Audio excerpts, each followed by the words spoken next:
Good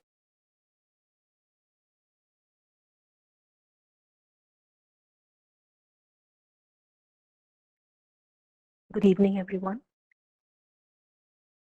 Let's begin our session with a quick mind relaxation technique.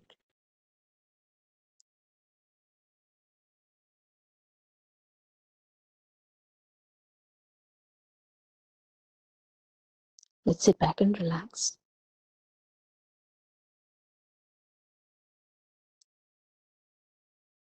And appreciate the goodness and the beauty in everything around us.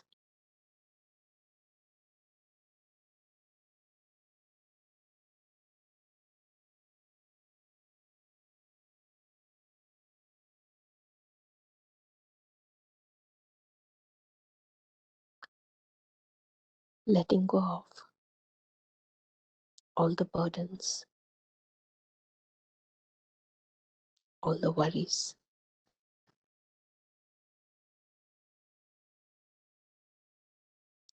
all the situations. Just letting go. And for a few minutes,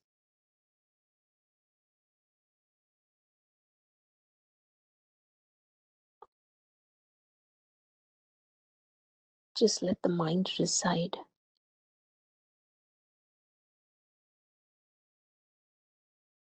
in a space of appreciation.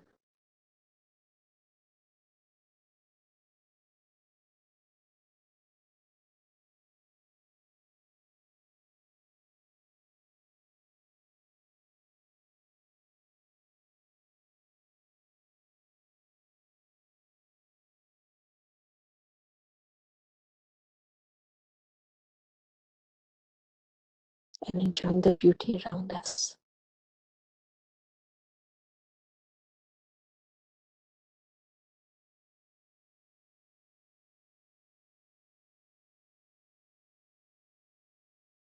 As everything we experience in life, whether it's good or bad,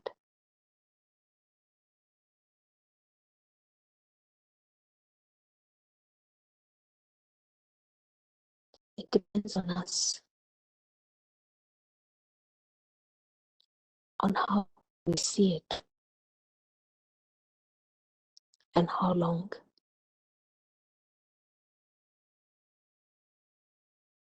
we want to carry that experience after the moment it has passed.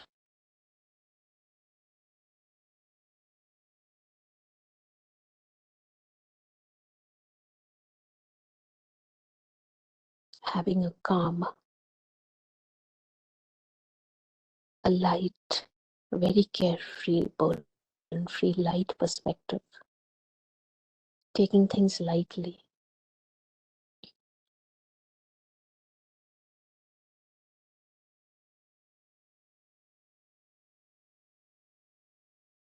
can keep us shielded from the bad experiences and their effect on us for a prolonged period of time.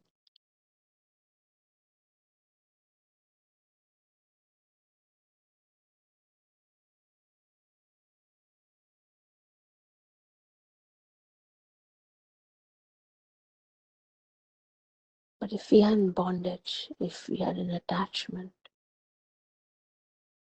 if we are in a very deep involvement with anything,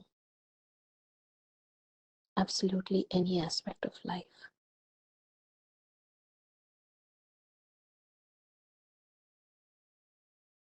then the effect that it leaves behind is for a very prolonged period.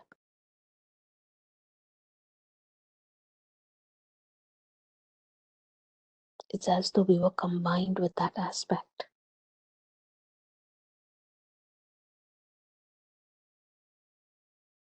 And when that aspect did not turn out the way we expected,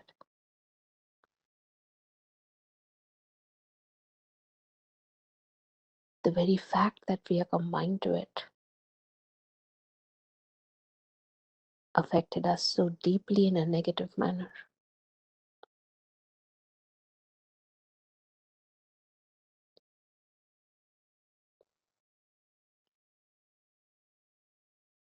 that bondage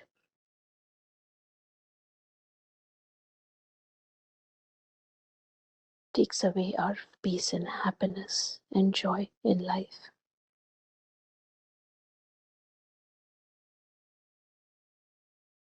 It keeps us trapped in that single instance of time when things didn't work out our way.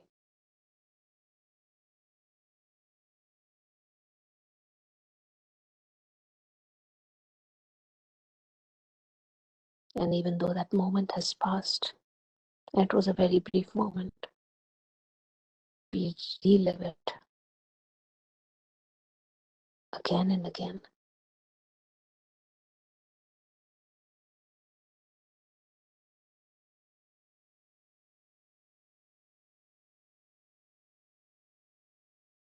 That's why it's always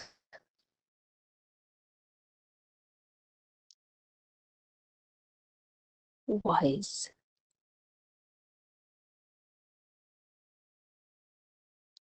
to be detached from all aspects of life,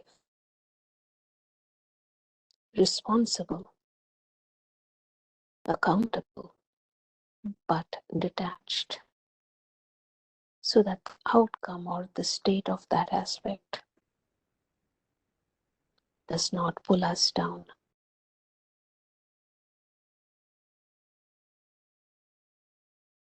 Because what's important to know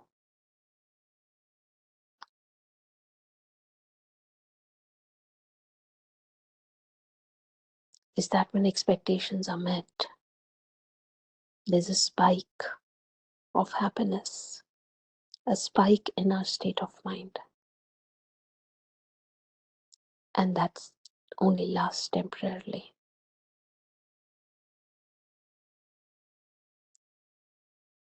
However, disappointment and any negative energy that we feel when things don't work out our way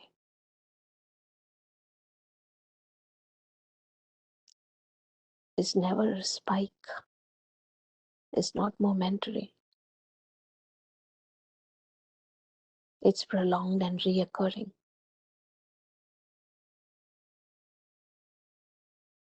and triggered merely by our thought and memory of that experience.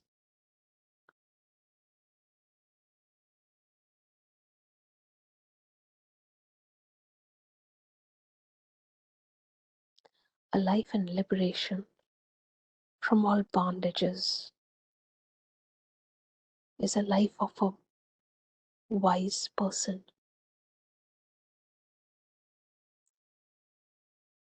where we've set our boundaries, emotional, mental, physical.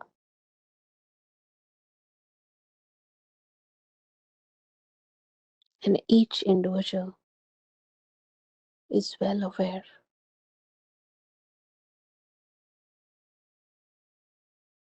of what boundary they have,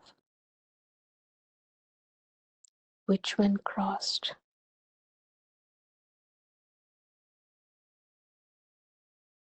takes us into feelings of negativity.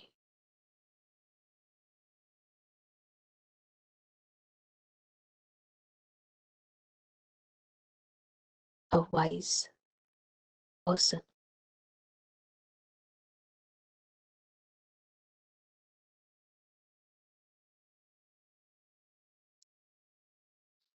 lives within these set boundaries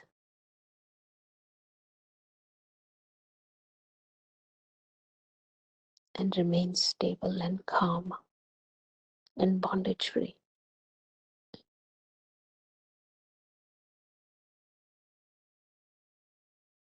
So know thyself.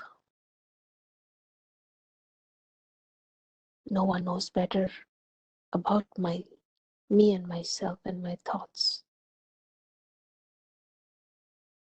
Only I know that.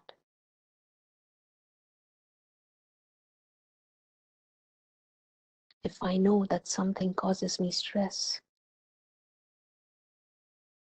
then from its very inception, when that circumstance or situation arises, I need to set my mental boundary.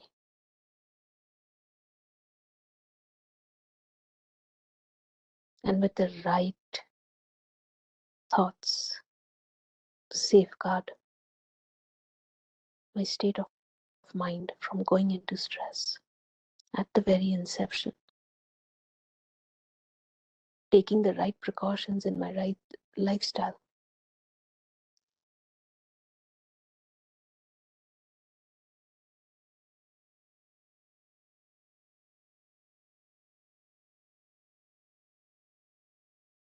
With this thought,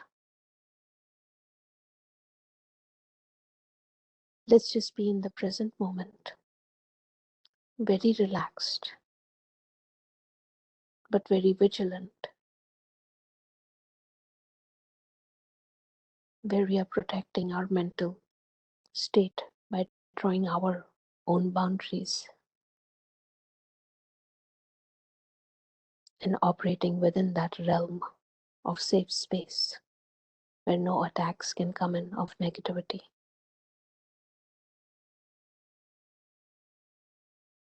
So let's take a deep breath again.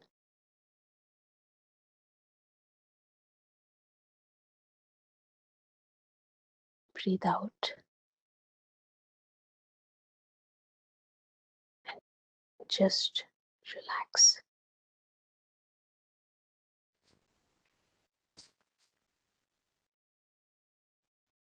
Thank you. The EV charger at the one. Screens. Hmm.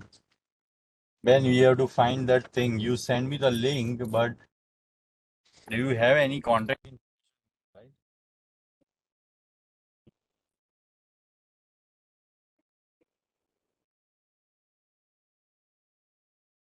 Send it, I think. So just call them.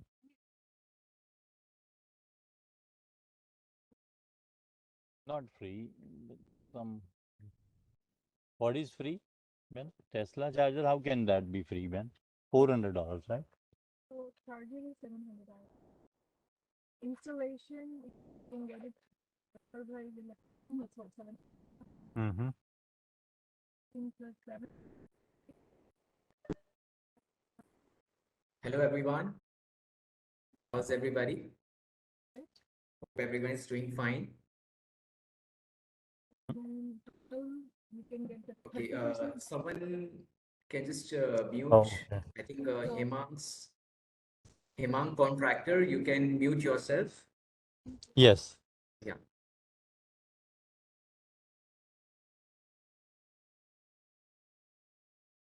Okay, very good.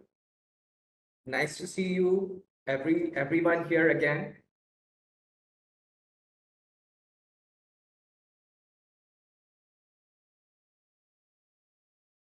Perfect.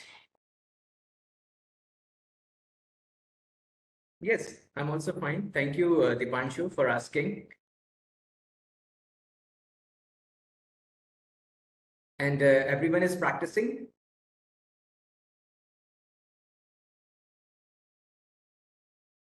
Okay, very good. Hmm. Perfect, perfect. So I hope everyone has done the assignment. And if someone is finding any problem, like if they are not able to understand anything, it's totally fine. We don't have to worry about it because it's a process. That's the process of learning.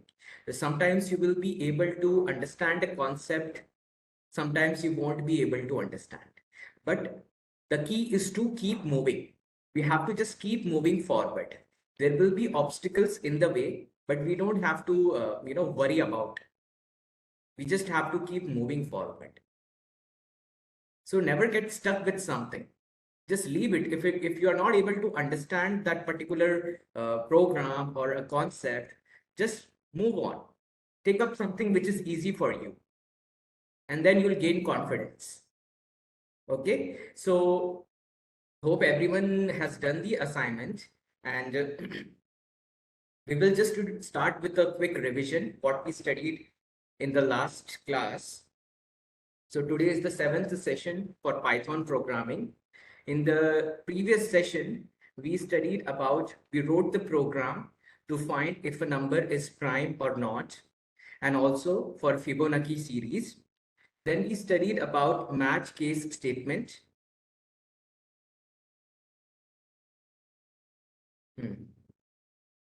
We studied about match case statement.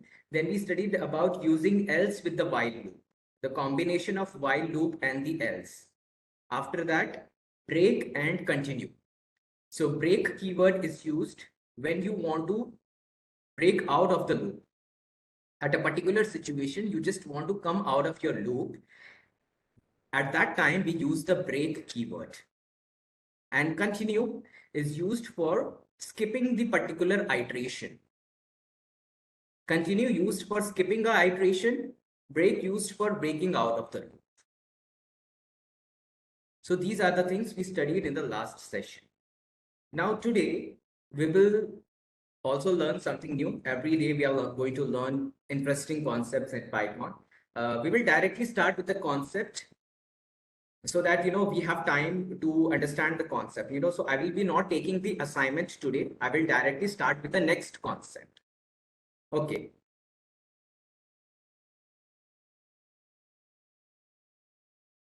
So today we will be learning about functions. What exactly is a function in Python? Very important concepts. Now, we will be covering all the important concepts. So it's very important to focus nicely. Kindly pay attention. These are very important concepts in Python. Not in Python, in any language, you'll find all the concepts. The concepts are same in every language, only the way of writing the code changes. That means the syntax changes according to different language. Now, what is a function? Let me just share my screen here.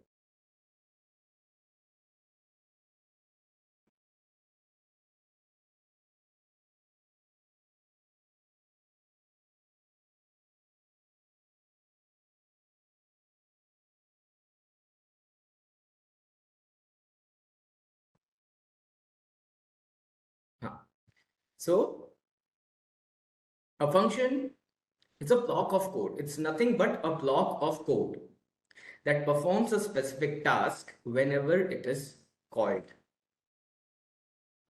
So in bigger program where we have large amounts of code, it is advisable to create or use existing functions that make the program flow organized and neat. Okay, so what exactly is that? It's a block of code. It's nothing but a block of code which we use in our program. Now, why do we use it? There are two types of functions. First, built-in functions. There are some functions which is already there in Python. It is inbuilt. So you don't have to create that function. It's already there. And second is user-defined functions. That means you are creating the function on your own according to your programming requirement. Built-in and user-defined. So let's try to understand this with the code.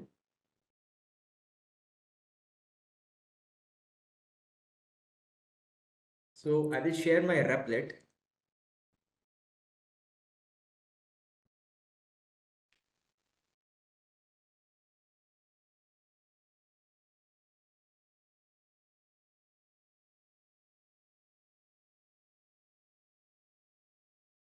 Let us discuss what is the syntax for creating a function. Now I'm just going to create a function. What I'll do, I'll simply write a keyword called def, D-E-F. That's how we create a function. Def followed by the name of the function. So you can give any name. If you want to add two numbers, you'll just write addition. That's the name of my function. If you want to multiply, you can write multiplication. Okay, so we will be discussing something about, okay, we will just take it simple now. Let's write a program to find which is a greater number among two numbers. Okay, so I'm going to create a function called isGreater. Okay, this is the name I have given. So I will be putting brackets. Inside the brackets, I'm just going to write two values, which is a comma b. We will understand what exactly is this. Just accept the code, and then I'm going to write the if statement. If a greater than b, then I want to print a is greater. First number. Okay. All right. Else print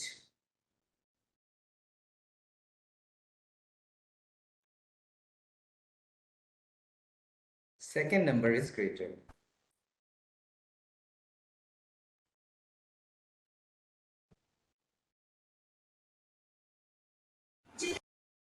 Okay.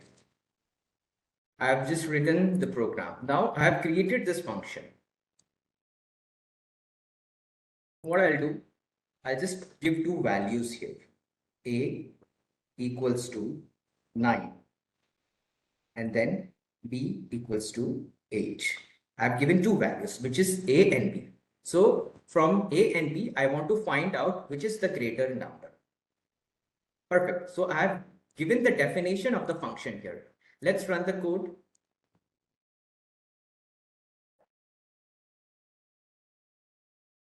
You can see nothing is happening here. Why?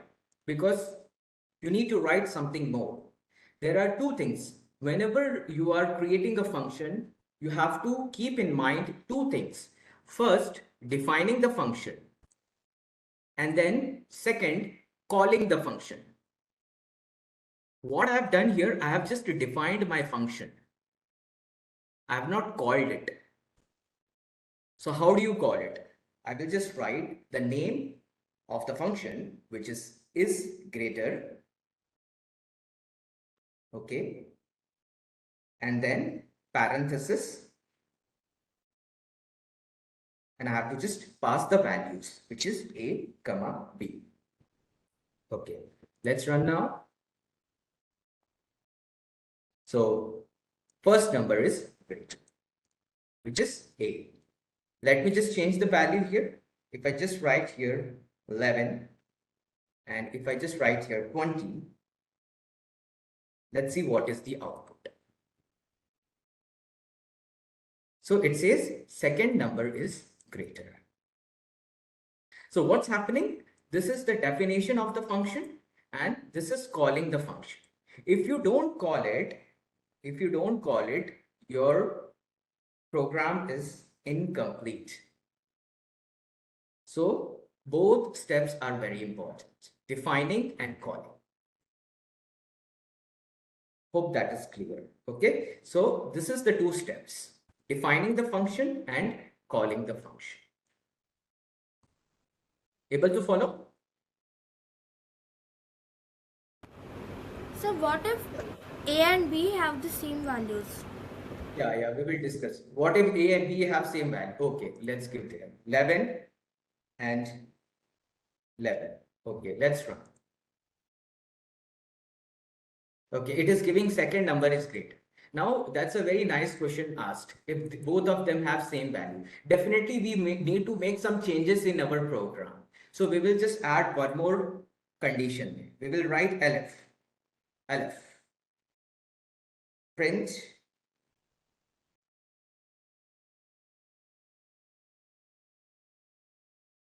both numbers are same. Let's run the code. Okay, we are getting the syntax error here.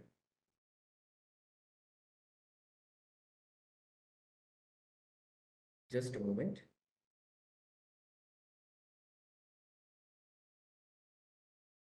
Just wait.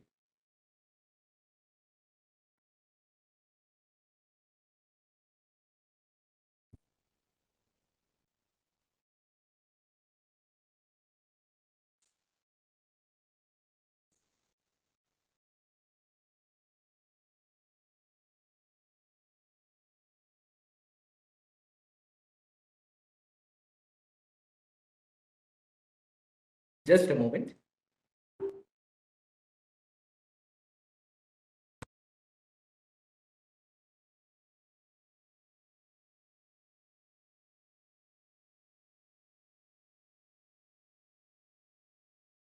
Yeah, okay.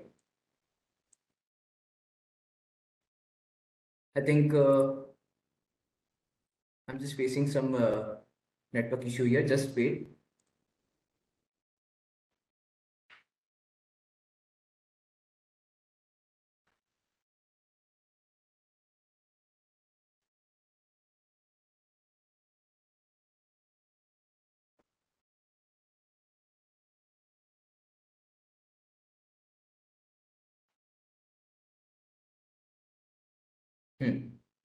Okay.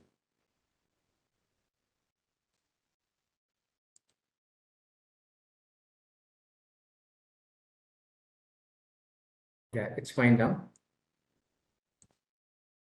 So, Elif, we have to just, you said if both of them are equal, so we will write the condition there. A double equals to B. And let's run. Both numbers are same. So we have to give the condition A double equals to B. So both the numbers will be same. That's how we have to do it. Next, let me add one more function here. So what I'll do, I'll just write def. Now we are going to find out geometric mean. Now what is this geometric mean? It's very simple. Let me tell you. Geometric mean is nothing but A into B divided by A plus B. Let me just write that. A plus B divided by A into B.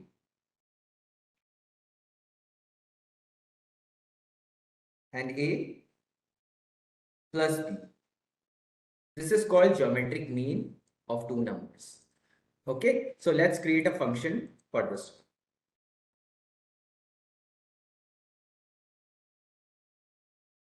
So I will just write the name as G mean. And I will give A comma B. I'm just passing the two numbers in the function. So this is called arguments. Now what exactly is arguments? We will study that. Colon. So I will just write mean. I'll write that formula.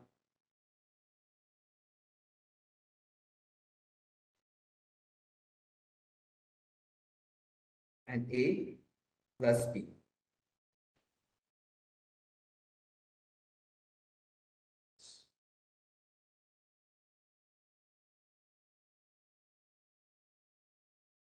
Okay. I've written it and then I just want to print mean. Okay.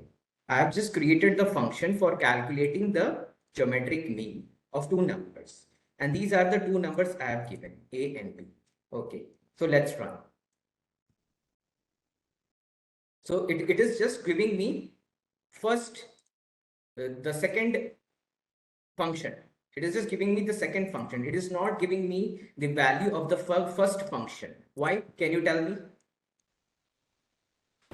Because you have not called it out.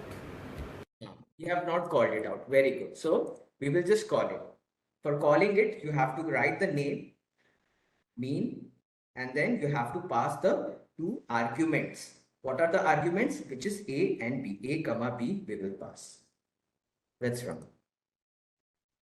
So it gives us 5.5. So it is giving the geometric mean also, and it is just finding both numbers are same.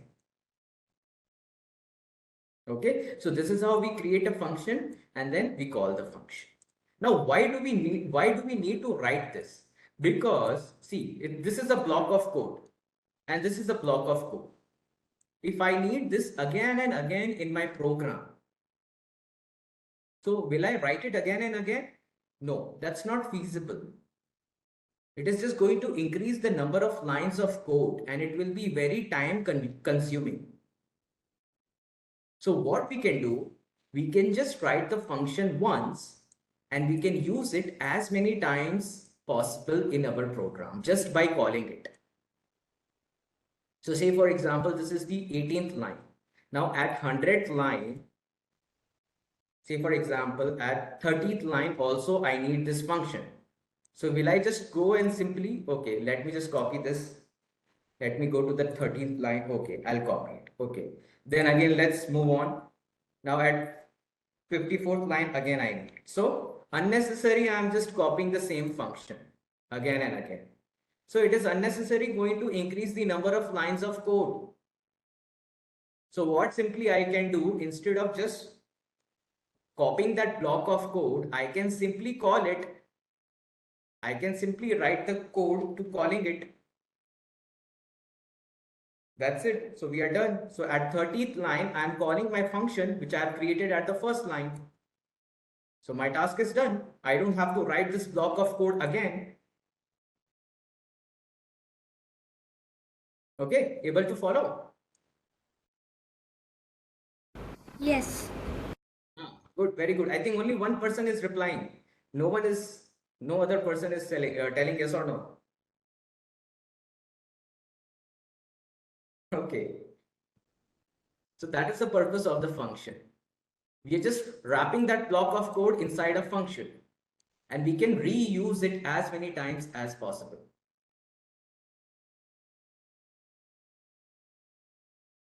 That's why we need the function. Okay, perfect. So hope this is clear, very clear. Geometric mean is nothing but you have to apply this formula, multiplying two numbers divided by adding two numbers. It's very simple. I hope this is not confusing. It's a simple maths which everyone has studied. So this should not be very difficult. It's not some rocket science. It's just basic addition and multiplication and subtraction, which everyone has studied in school. Okay, and this is just finding greater among two numbers. Okay, now let's write another function. So I'll comment this out.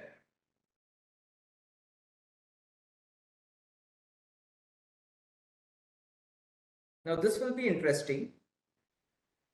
If you attended the first session, we studied about something called turtle module.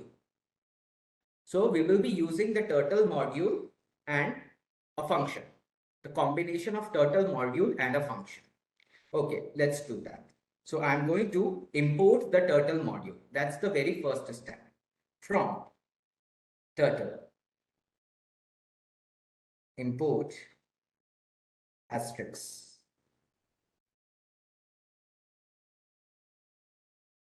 And then I just want to prepare the screen. So I will just write turtle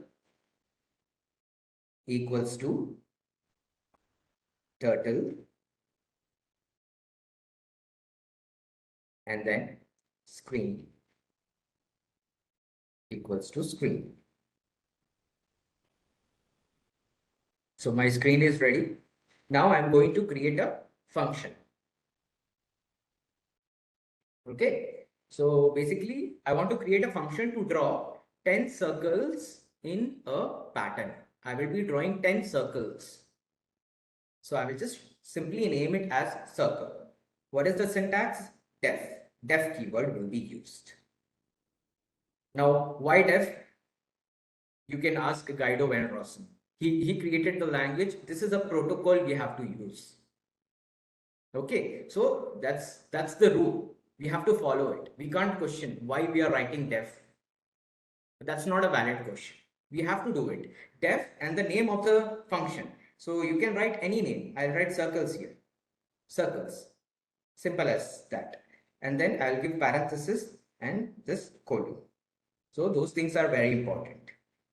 I will go inside it. I'm going to use a for loop. For I in range 10. I'm going to repeat it 10 times. And then turtle dot circle, because I want to make the circle there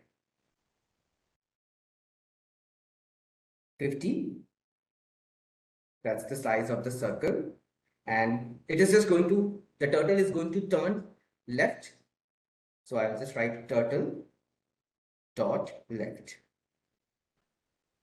36.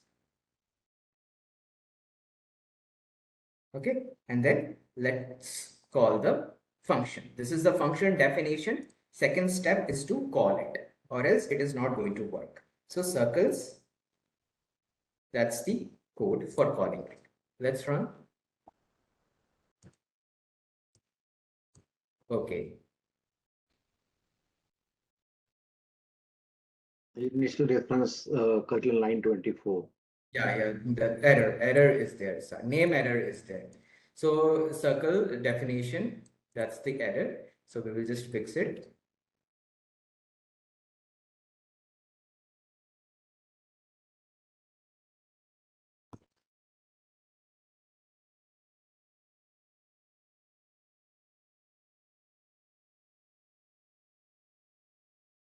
Okay. So one more error is 24. there. Yeah. 24. Yes. Good, good. See, like this, you'll get errors. So you have to just find the errors and you have to fix them. This process is called debugging. Okay, so we can see here, it is just drawing the pattern.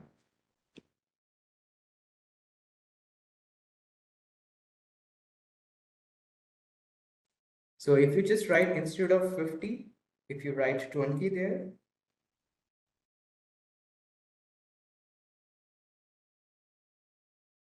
so you'll get smaller. Circles will be of small size. So like that, we have just created a function for the turtle. With the turtle module, we have just created a pattern of 10 circles. Okay, so I hope this is clear. This is how we can use the functions. Okay, so we will just take a gap of 1 minute and you can write the code parallelly.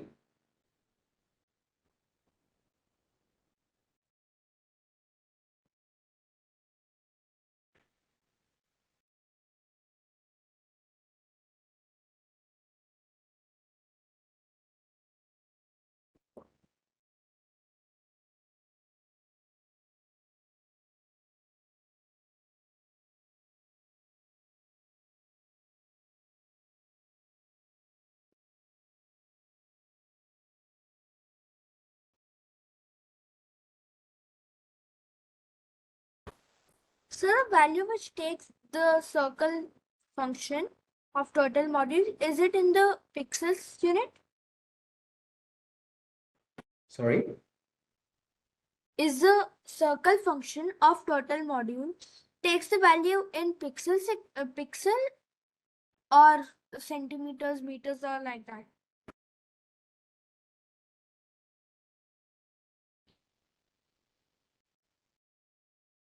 See, there is no pixel or centimeter. Why you're thinking about that?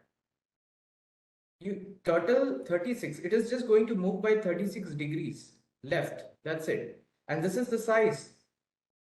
This is the size. If you just increase the size, if you write 100, you get bigger circles. If you give a less value, you'll get small circles. That's it. As simple as that. Don't try to complicate the concept. Why you are thinking about pixels and centimeters? Okay, sir. So I think everyone has written the code and just try to think whatever question is coming in your mind, is that question valid or is just like, does the question have some sense? Try to ask that with yourself, because if you ask too many questions, no, you are going to get confused. So coding is not about asking so many questions. You have to accept the code. If there is an acceptance in your mind for the code, you'll understand it. Okay, so that's the process of learning the code, learning programming. Now, we will just move on. The next thing, functions with arguments. So I'm going to share another slide.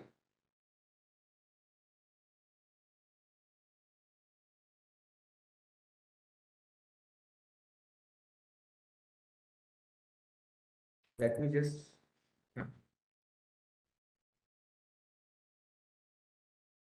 Okay, so Python functions, we saw that. So this is just an example. A function is there, two arguments, f name and l name, and Sam and Wilson has been written. So it prints hello, Sam Wilson. So that's what you have to do. We call a function by giving the function name, followed by parameters, if there are any parameters in the parenthesis. Yes, def keyword is used to define the function, def. Very good. Next, a function with arguments. Now, what is this argument? Let's try to understand. So you can see here def and the name of the function is sites. And in the second empty space, there is n. Now, what is this n? The name of the function is sites and it has an extra parameter of n. This is called an argument. Screen is not visible. Wait. Just wait. Just a moment.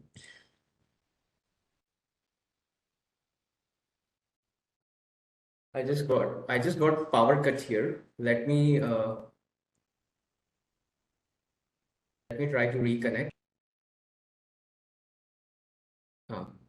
Just wait.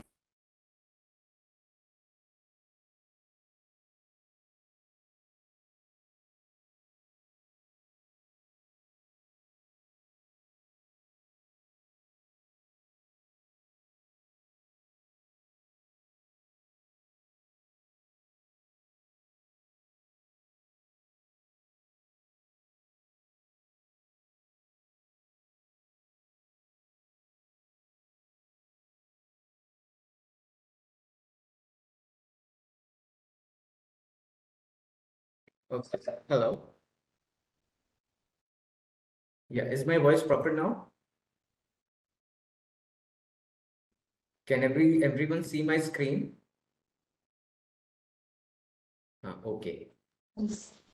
Yeah, there was a power cut here, so some network issue. Yeah, it's fine now. So this is argument. So the second empty space, you can see we write the argument there.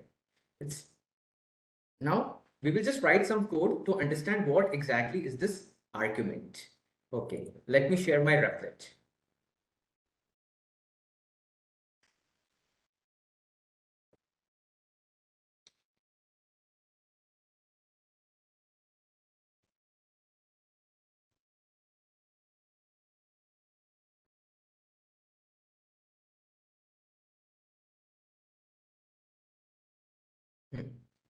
Okay, I'll comment this out.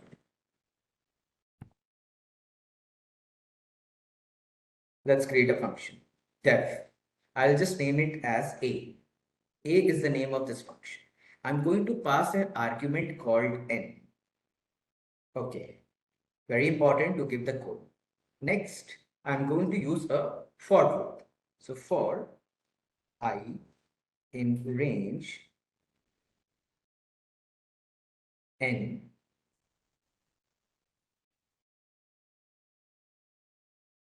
print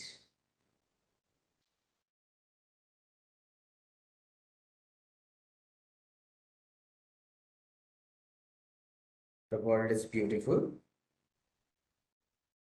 and next step is to call it. So A, the name, and I'm going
Yeah, it's proper now.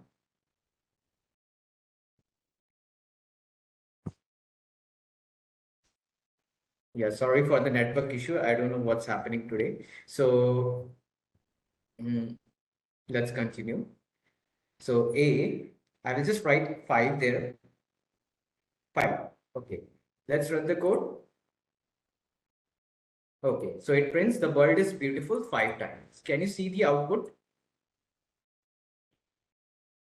Is everyone able to see the output?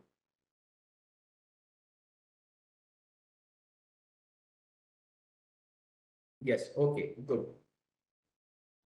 Now, what's happening? I have just given an argument called n. And while calling it, I'm just passing the value for the argument. So what happens? This 5 goes in n. So n equals to 5. Now in the loop also, n is 5. So it is going to print the world is beautiful 5 times.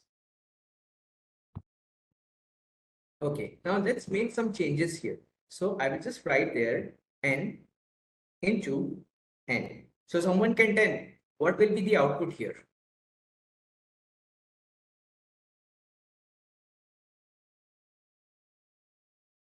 What will be the output? 20.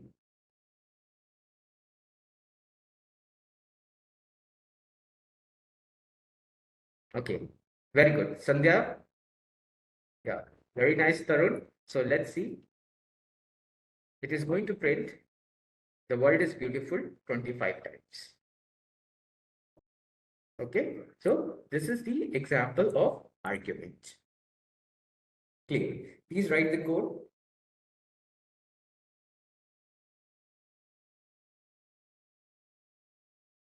You can take your time, write the code nicely. Even the previous one, I hope you must have written it for the G mean, for the greater one.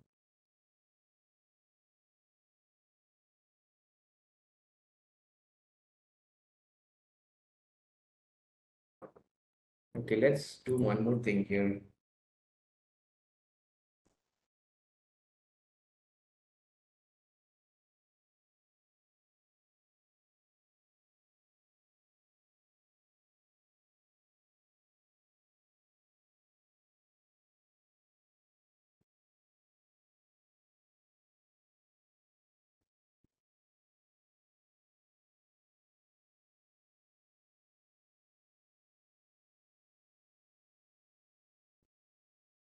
Okay, what if I just want to create one more function?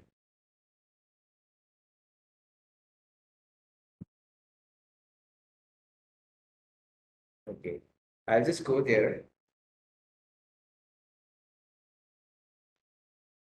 Now, say for example, I want to create another function def is less.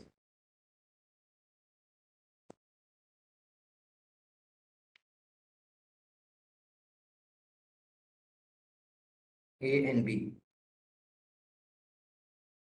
Okay, and I have not written anything inside. So let's see what will be the output there. So it gives me indentation error, unexpected indent, because I have not defined my function here. It's empty. So it is going to throw an error. And also, so how do you just fix it?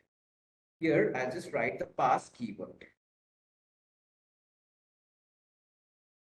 Okay, so pass, let's run it.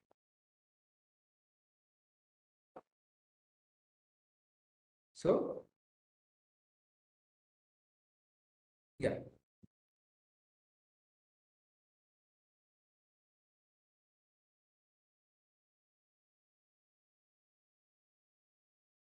Okay, so here, that's an extra.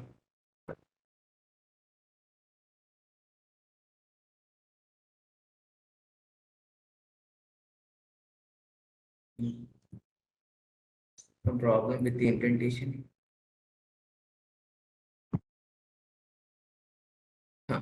Okay, so you can see, I'll just comment this out. Now,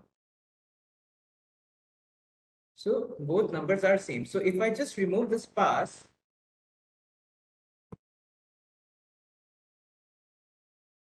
so it gives me indentation error.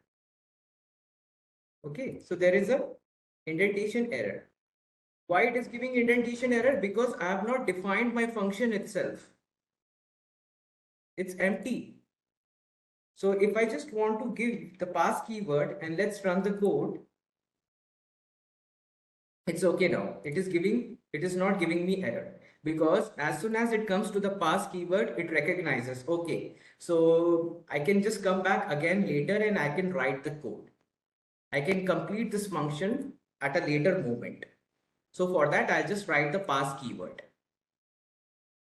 I can't keep my function empty. Okay, so that's the purpose of the pass keyword.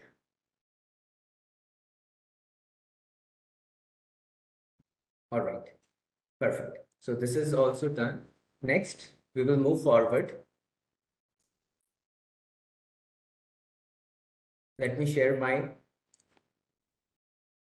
slide.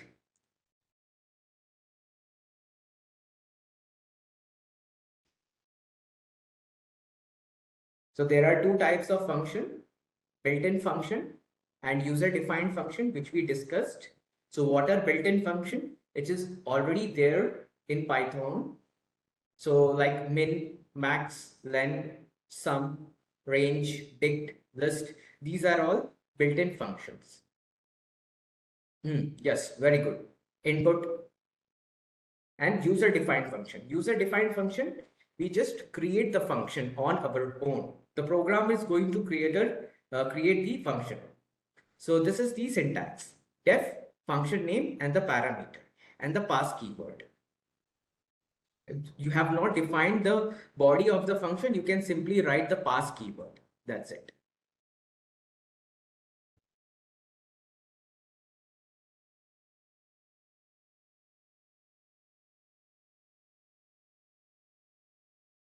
Okay, so hope that is clear. Everyone has written the code. Yes, no?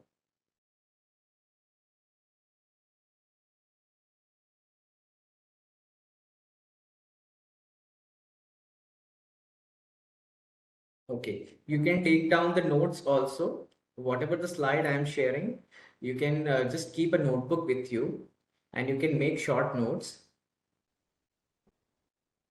so that you will be able to revise what we studied in the class. All right, now we will move on to the next topic, which is called list. What exactly is a list?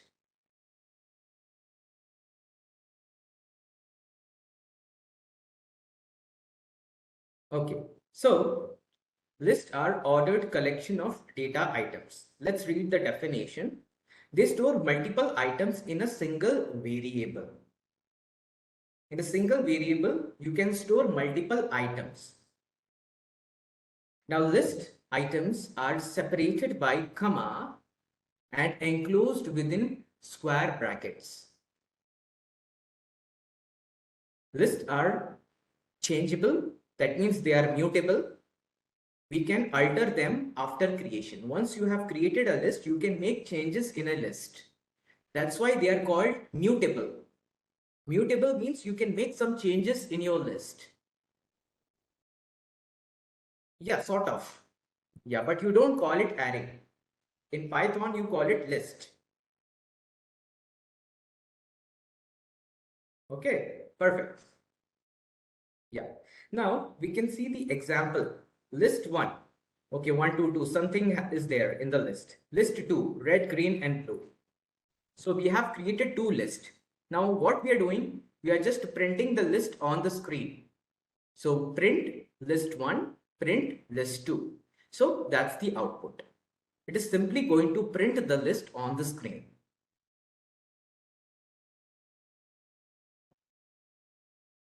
Yes, we will discuss that. Heterogeneous. Yeah, very good. That's the one. So now this is the list in which, okay, now in the previous slide, what was happening in the previous slide? All the values were of same data type. same kind of people coming together. So in list 1, all are integer. And list 2, everything is string. Red, green, and blue, everything is string. So it's a list of all the values of same data type. But a list can be there of different data types also. The elements can be of different data types also in a list. So here we can see that's called heterogeneous list. Details is the list we have created. Abhijit, a string, then 18, an integer, then again some FYBN. This is also a string, and then it's a float. 9.8 is a float. So it has a string, it has an integer, and it has a float. So in a list, there are elements of different data types. That means it is called heterogeneous list. Clear? Able to follow? Yes, no? Yes. Okay, good, very good.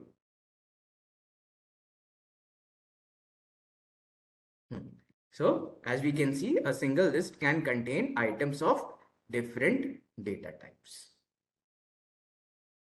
Okay, so we will come to this later. Let's create a list.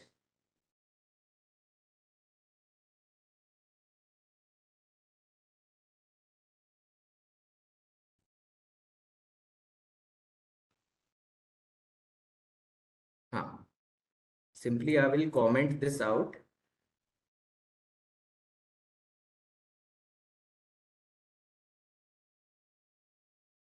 Okay.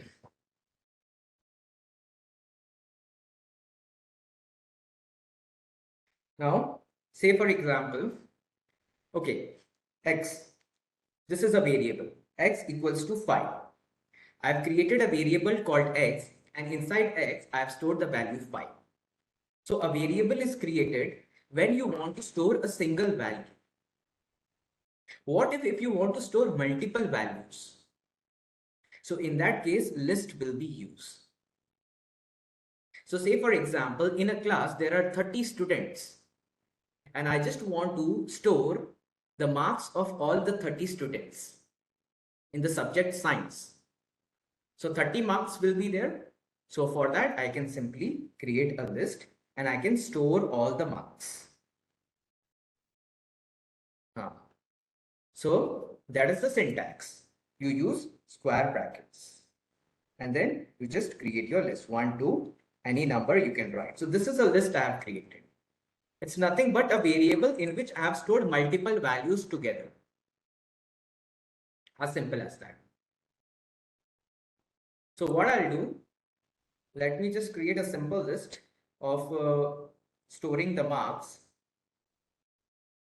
of some 3 students, like 3, comma, okay, 5 and 6. Okay. Now, I simply want to print the list on the screen. We will use the print function. We will write the name of the list.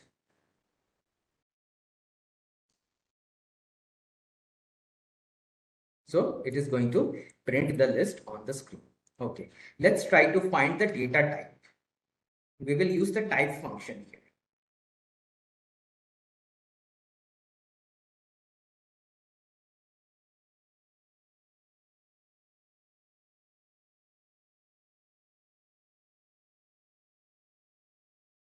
So it gives class list.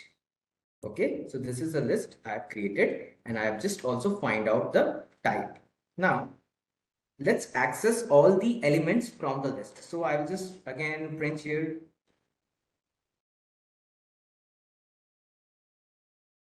marks of 0. So it gives me 3 because 0, we have studied it. The indexing always starts from 0 in programming. So 0, 1 and 2. So 0, 3, 1 will be 5 and 2 will be 6. Okay, let's move on. Now what I'll do, instead of 0, I'll just write 1 here and then 2 here. Okay. So it gives me 3, 5, and 6. That's how, using the indexing, I can access each and every element of the list. This is like string. We did the same thing in string. You remember? We created a string, and using the indexing, we accessed all the elements of the string. Same concept you have in list also. Okay, keep on writing with me parallelly. Now, I'm just going to add some more value. Let's create a heterogeneous list. So come up. I'll just write here Python.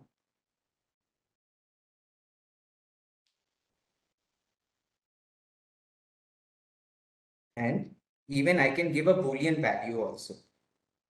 True.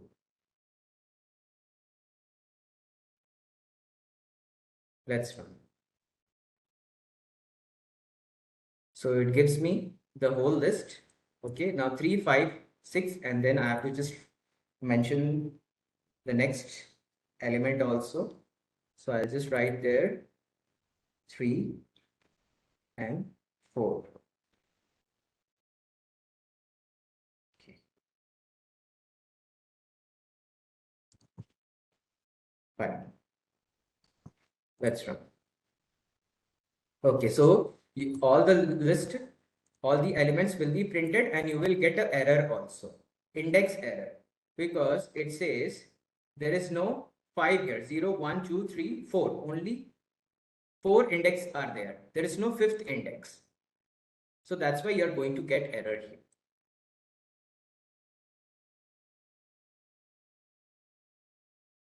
Okay, so it's very important to mention the correct index.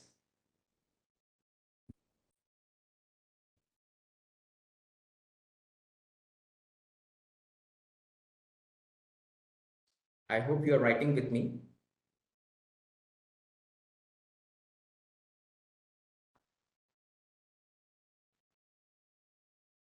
Okay, now let's see the negative indexing. So I'll just write there again, print -3. Okay, so for negative indexing, we know whenever you have negative indexing, you have to convert that into positive. How do you convert it into positive? You have to just mention the len function, the length of the list you have to mention there.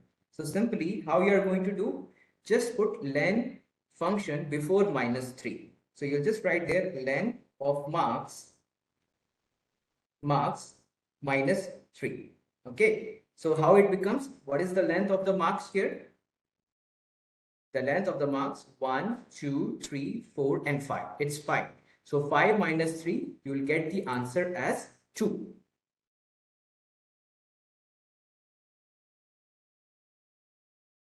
Length of marks is 5. So the answer will be 2 there.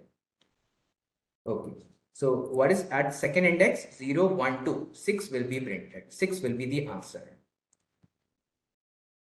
So you can see 6 is the answer. Perfect. So whenever you have negative indexing, always convert that into positive indexing. That will be much easier, you know. How that can be done? By using the len function.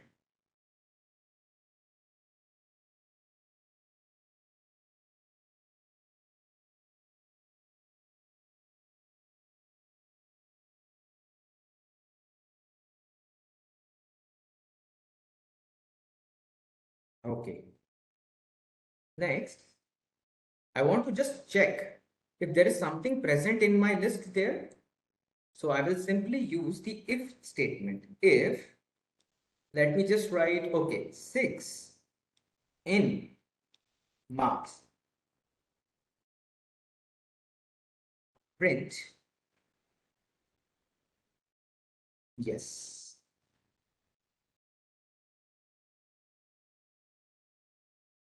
Else,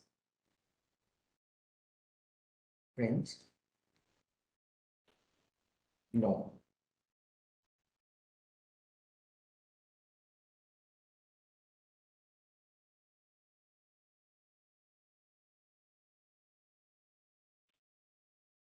So yes, it is there. 6 is there. In the list, 6 is there. Okay. Let me just write Python there.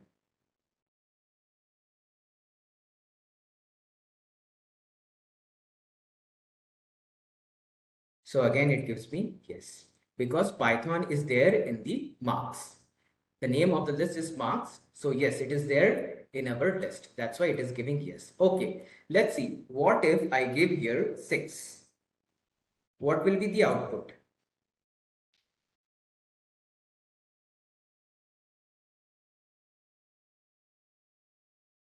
If I write 6 there. Yes, okay. Someone, everybody can answer. Please give your inputs. No. No, okay.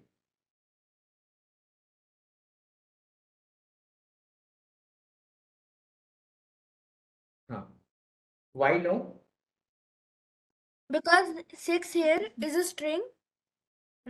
If what we have written after if, but in the marks list we have listed 6 as an integer. Yes, very good. That's the correct answer. So in marks, it's an integer. But here we are checking for a string. The 6 is within double quotes. So this is a string. So definitely there is nothing called like, I've not written 6 within double quotes. It's an integer. So it is going to give the answer as no. Let's run. So it will give no. If I just remove the double quotes and if I run the code, which we just did a few seconds ago, so it is going to give yes as the answer.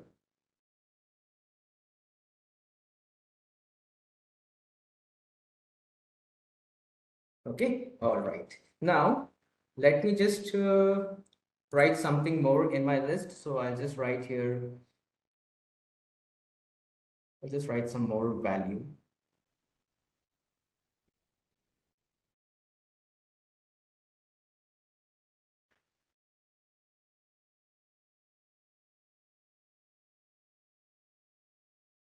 Okay, I'll just comment this out.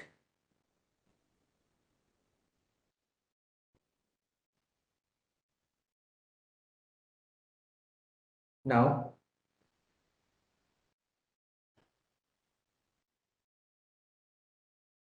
so it will print the list and also it is giving the type. Now, there is another way of printing the list on the screen. One way is to just print marks, and another way, using the indexing, what I can do, I can simply write here in this way.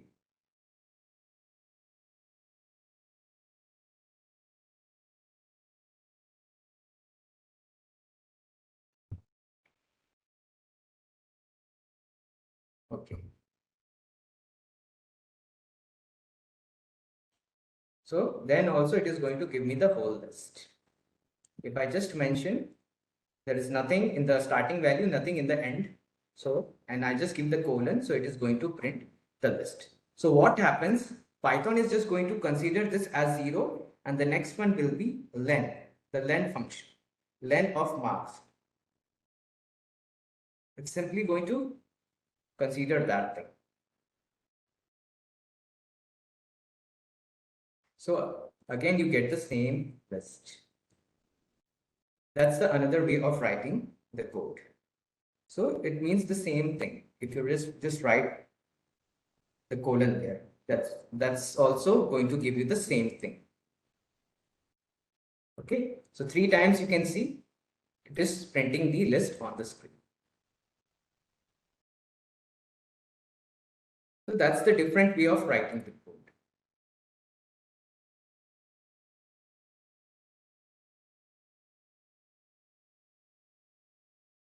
Okay, now what if I just write here 1, and if I just write there 9, okay, so it starts from the first index and it goes till n minus 1. The second value is always n minus 1. So it is 9 there. That means 9 minus 1, 8. Till 8th index, the element will be printed. Okay, let's run it. So you can see that's the output. Now I'll just remove len of marks from here and I want to give a jump index. So what I'll do, I'll just write here 1, comma 9 and then colon 3. So it is going to jump 3 values. It will reach from 1 till 8 and it is going to jump 3 steps. Let's see. So you will get the output as 5, true and 2.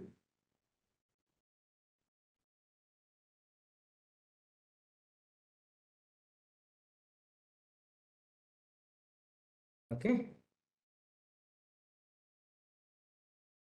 That's the answer. Let me just write in this way so that it is clear.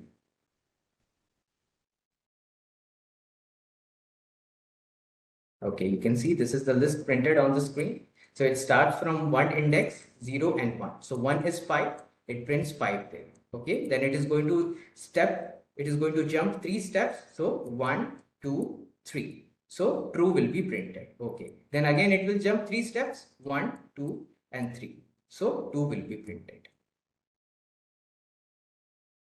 So 3 here is the jump index. I hope it is clear. Yes. No? It's very simple. Yes. Yeah, you understood it, but someone is writing no, so for them I'm telling you. See, this is the jump value 3. It is going to move 3 steps ahead. Okay, I will use the annotation. Wait.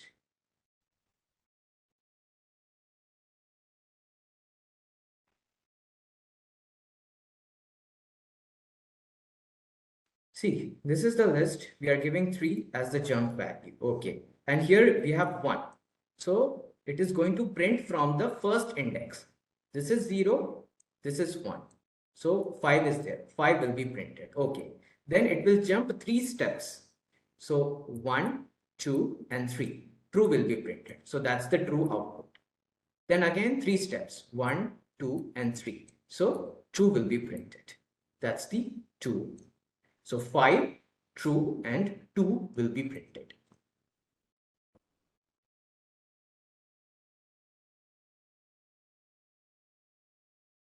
Nine is this ending value, no?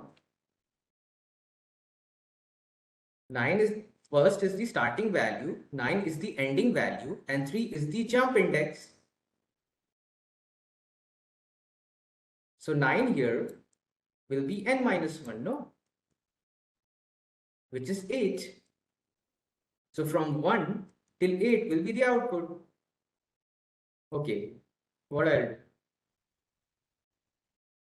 Let me write this way. Then it will be clear. 1, comma 9. Okay, look at the output carefully. So see, it is just printing till 9. I will just remove this one.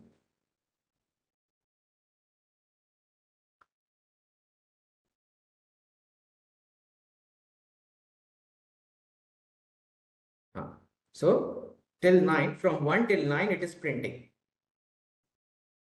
And then I have given the jump index 1, 9 and 3. So that's the output.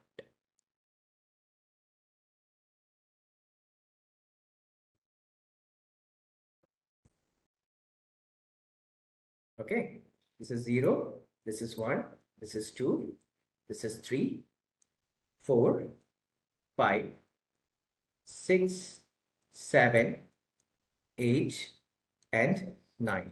If 9 is there, that it doesn't mean that it will print till 9. This is n minus 1, n minus 1. That means 8. Till 8 will be printed. That means till 345 will be the output. Till 345. Okay. I hope that is clear.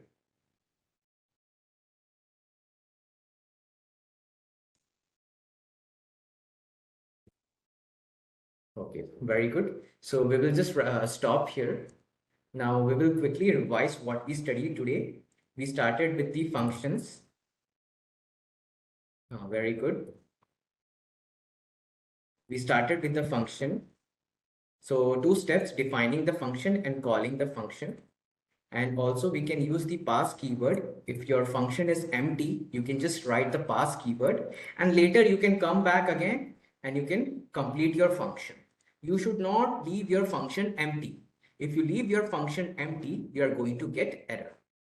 Okay, then we wrote the program to create a pattern of circle. So we use the turtle module and also we just wrote the code for writing that pattern. We created a function for creating that pattern of circles. We studied about arguments and then we studied about list. What exactly is a list? If you want to store multiple values, you are going to create a list. And the values can be of same data type or the values are of different data types, then it is called heterogeneous list. Okay, perfect. So that's all for today's session. It just went a little bit more. It's 5:30 now. So I will give the assignment. What exactly is the assignment? You have to write a program to find the perimeter and area of a rectangle using function. It's very simple. Perimeter is very simple. Area of a rectangle, very simple. Okay. And you have to use the functions in that because we have studied the function. Write the code using the function. Okay, we will post the assignment in the group also. So I will just stop here. It's 5:30 now. Okay.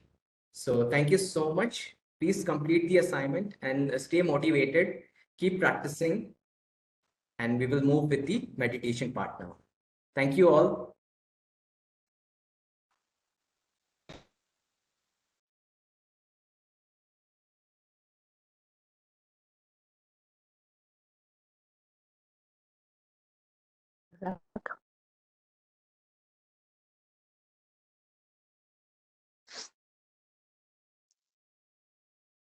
Let's conclude this session with our mind empowerment technique as usual.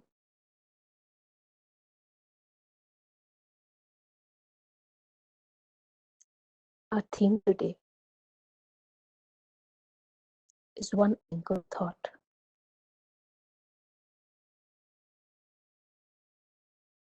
That I am powerful.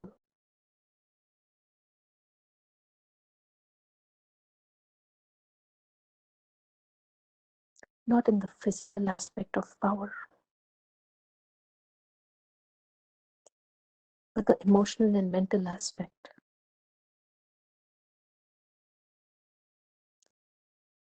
And to get to a very powerful state of mind,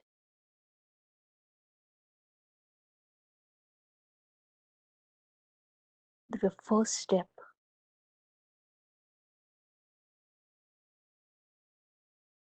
is awareness, vigilance, and being alert.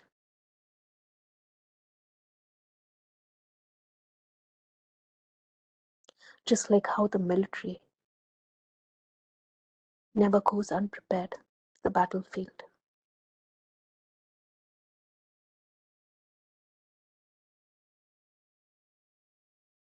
They anticipate all moves of the enemy and they keep themselves very physically active and keep training themselves.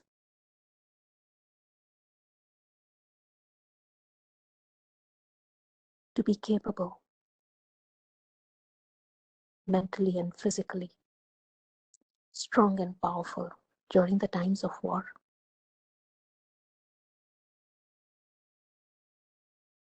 Likewise, we are all at war with our own thoughts. Our own mind is our friend and our enemy. And the moment we realize when our mind is making us a victim, That realization is the first step to empowerment. If we become aware of when that very first instance, that moment, when our thoughts are overpowering us, are dominating how we feel, if we are aware of how we feel every moment, then we can put the right checks and balances. So when we say, I am powerful, we are actually asserting and affirming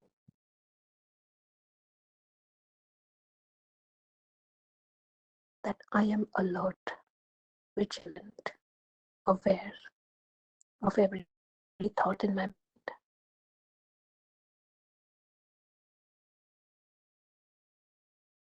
Because nothing external has the power to bring me down emotionally and mentally,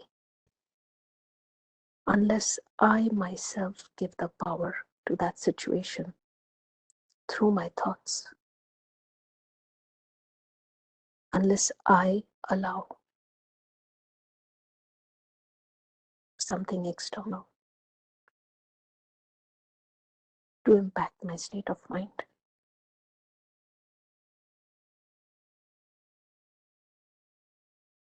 So when I say I am powerful,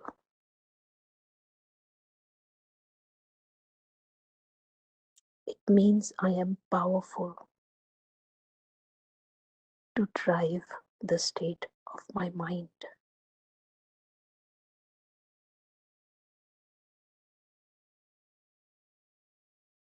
I am powerful to not let desires influence me.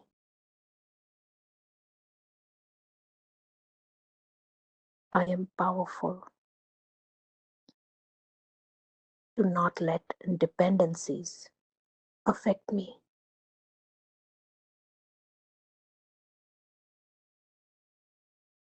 I am powerful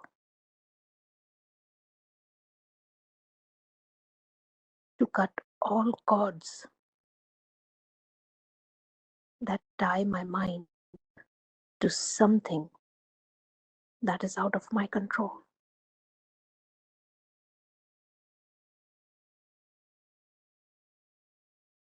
I am powerful to not give away control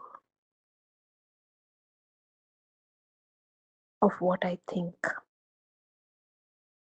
to my mind.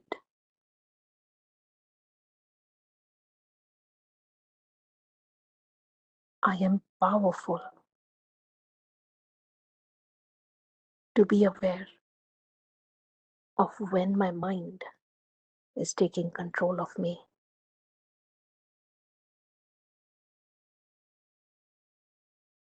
I am powerful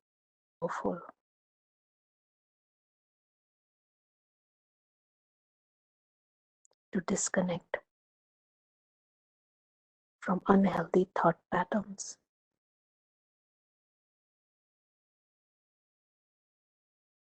And to do that, there's a very simple technique. Anytime a negative thought comes in our mind and we start feeling low, we take an equal and opposite thought of that negative energy and an opposite positive thought. And we keep repeating it in our mind until the energy of how we feel changes gradually from negative to positive. If I'm feeling extremely stressed, I have to take one anchor thought. I am relaxed. And I have to keep holding on to that thought and keep reiterating until the energy of stress subsides. Yes, I am powerful.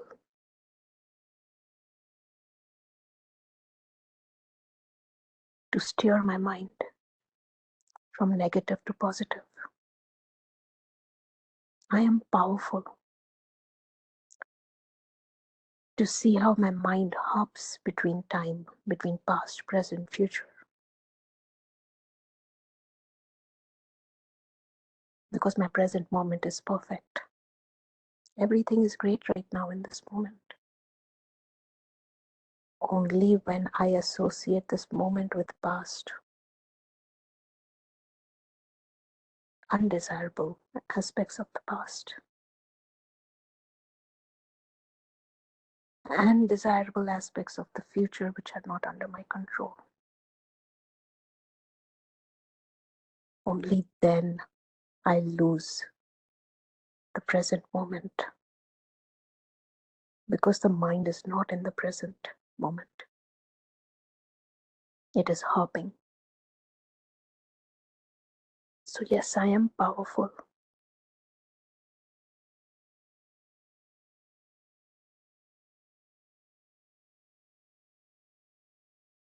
To keep my mind in the present. It's just a simple practice. Being in the present moment. And it liberates us from a lot of bondages of the past and future, unseen future. It liberates us out of worries, anxiety.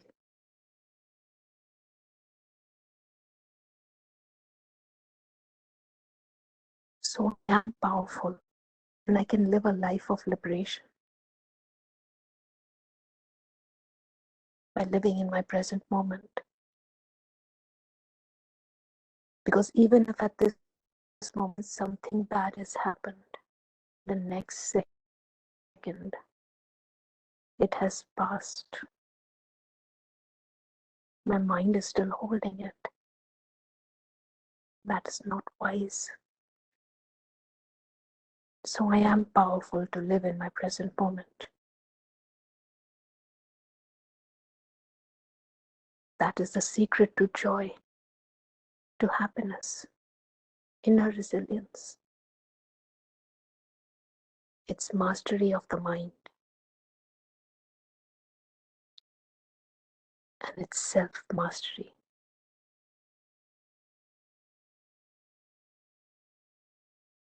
So I am very, very powerful. And I don't need anyone's help to realize this power and bring it into action. I just need the awareness and the realization.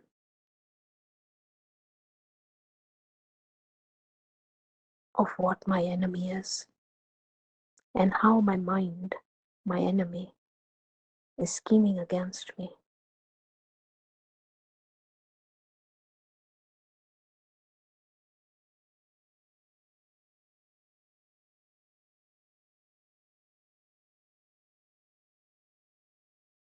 Let's take a few moments to digest this thought and to keep affirming that I am powerful, I am alert, I am vigilant, and I am powerful. Nervousness cannot stay with me. I am powerful. If I don't know anything, I don't need to get nervous. That's negative energy. I just need to invest my time in getting to know more. That's encouragement. That's a step towards positive outcomes. And the nervousness was only serving as a reminder to steer us in the positive direction.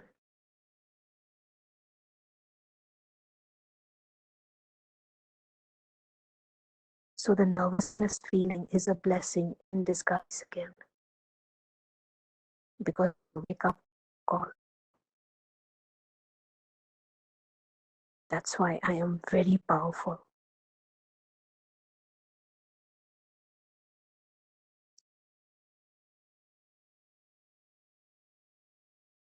As soon as the nervousness starts, I become alert, aware, and take the right positive moves to address the nervousness. That is empowerment.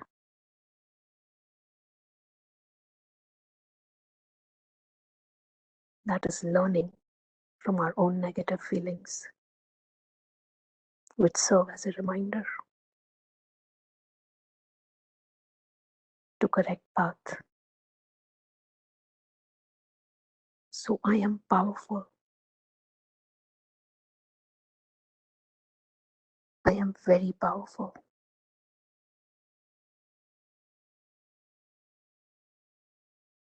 I have just given away my power to negativity. If I give the same power to positivity,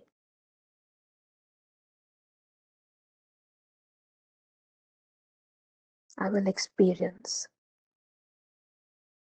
a very different life.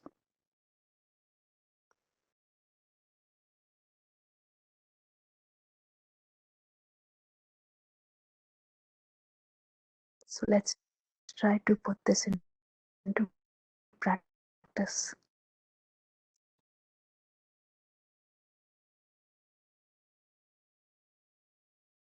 I am powerful.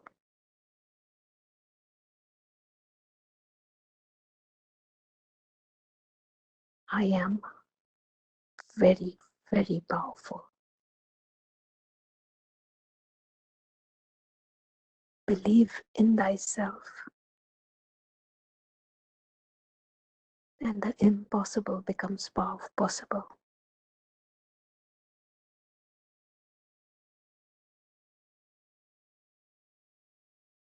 So let's take this mental assignment for the coming week.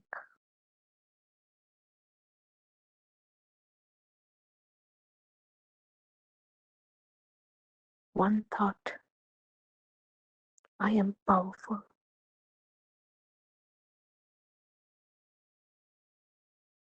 And let's practice it and experience its effects and how we feel.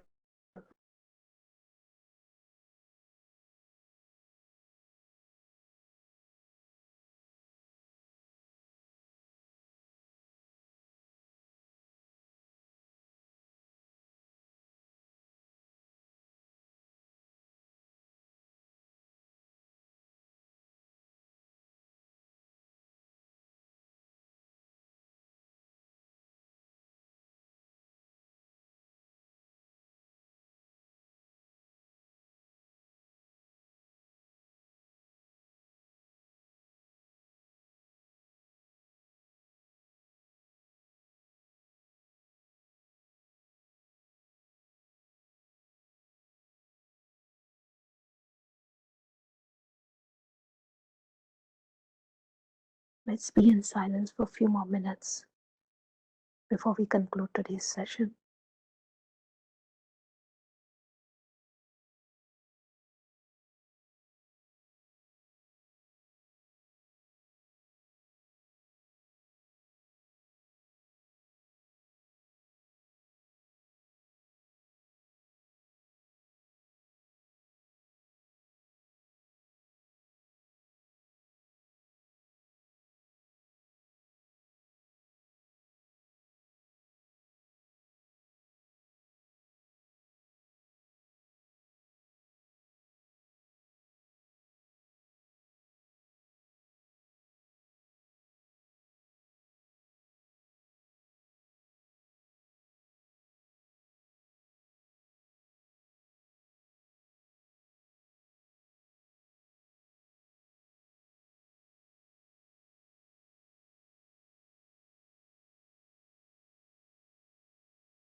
Thank you very much, and we look forward to seeing you next week again. Good evening and have a good rest of the week. Thank you.